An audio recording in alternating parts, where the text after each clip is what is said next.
It's February 26th, and the aftermath of the events of yesterday continue. Supporters of the Homeland Salvation Movement continued their protest yesterday on Baghramyan Avenue, where the Armenian Parliament and the Presidential Palace are located. They blockaded the road and set up tents, as they call for the immediate resignation of the Prime Minister. There have been no reports of violence, however.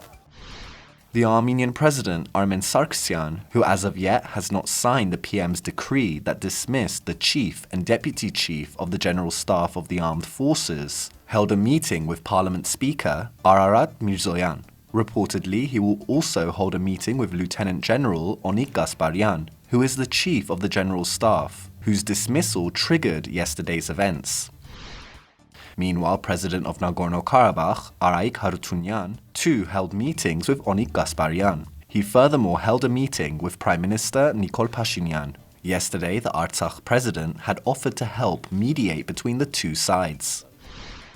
Head of the Bright Armenia Party, Edmond Marukyan, told reporters that his party is ready for elections. The Bright Armenia Party is currently the third biggest force in Armenian politics. Let parliament be dissolved and let Pashinyan organize elections, Marukyan said. The ruling party had previously stated that they had started consultations to hold elections, but the parliamentary opposition rejected the proposal, including the Bright Armenia faction.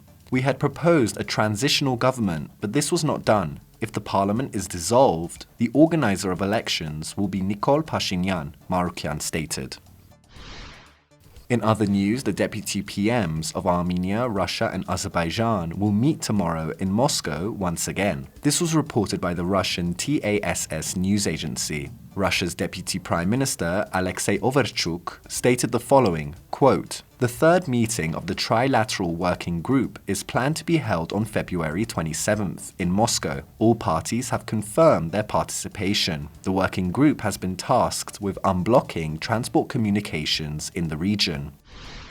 In our studio, political analyst and CivilNet host Eric Hakopian speaks to CivilNet and unpacks the events of February 25th. Eric gives his take on Pashinyan's speech, the rallies that took place, and whether this was in fact a military coup.